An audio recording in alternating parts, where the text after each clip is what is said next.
है AGT live 24/7। आप सब देख रहे हैं एजीटी लाइव 24/7। এই হচ্ছে AGT live 24/7। This is AGT Live 24/7.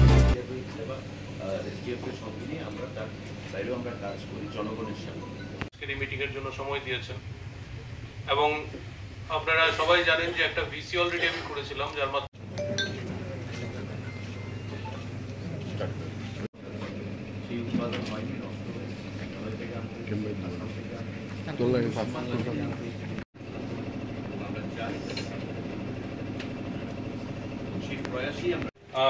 ইপিভিসি card, যেটা আমাদের পুরনো যে রেশন কার্ড রয়েছে পেপার বেসড, সারা দেশে যেখানে জিনিস তৈরি হচ্ছে, উৎপাদন হচ্ছে, সেখান থেকে ট্রান্সপোর্টেশন কস্ট দিয়ে আমাদের ত্রিপুরা রাজ্যে আনতে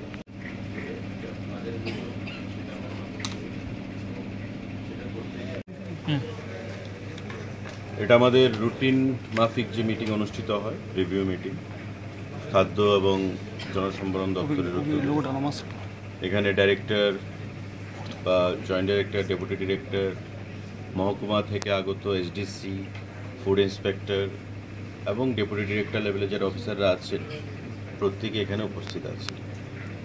আমরা নিয়মিত এই মিটিং অনুষ্ঠিত করে থাকি এবং সারা রাজ্যে এই দপ্তরের অধীন কোথায় কী হচ্ছে, পিডিএস সিস্টেম যাতে কোনো ধরনের ব্যাঘাত না ঘটে। আপনারা দেখতে পেয়েছেন যে গত কয়েকদিন আমাদের পেট্রোল এবং ডিজেলের একটু সংকট ছিল, কারণ বদরপুর এবং লামডিং অঞ্চলে রেলের যে ডিরেলমেন্ট, রাস্তায় সেখানে কিছুটা অসুবিধা হয়েছিল, কিন্তু পেট্রোল ডিজেল আবার রাজ্যে আসতে শুরু করেছে এবং আজ রাত থেকে আমরা আশা করি আমাদের যে পেট্রোল ডিজেলের সংকট সেটা মিটে যাবে। সমস্ত কিছু বিষয় নিয়ে প্যাডি প্রকিউরমেন্ট রয়েছে আমাদের সামনে, ডিসেম্বর মাস থেকে আমাদের এবারকার রবির মরশুম সেটা শুরু হবে। সমস্ত কিছু বিষয় নিয়ে দপ্তরের কাজকর্ম যেন ভালো চলে সারা রাজ্যে, সেই বিষয়ে আমাদের এই মিটিং। যারা এখানে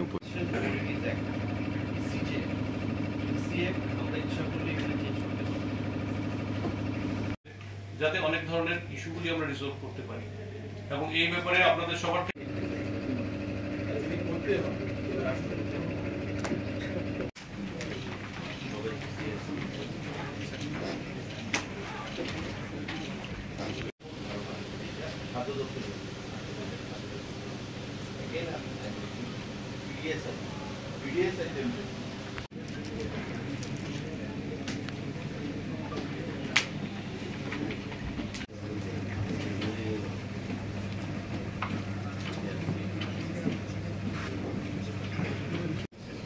এটা আপনার এটা সঠিক যে মার্কেটে জিনিসের মূল্য হয়েছে এই গণবন্টন ব্যবস্থায় 9,85,000-এর উপরে আমাদের রেশন কার্ড আছে।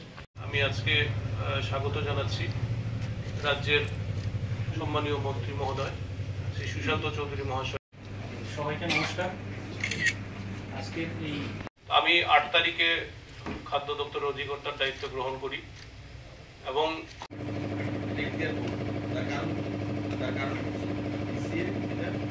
আপনাদের সবাইকে যেটা বলার আজকে যেটা মূল বিষয়গুলি যেটা আলোচনায় থাকবে আমাদের, সেটা হচ্ছে অল্প সময় আছে আমাদের হাতে, তো এই বিষয়ে কিছু গুরুত্বপূর্ণ সিদ্ধান্ত নিতে হবে।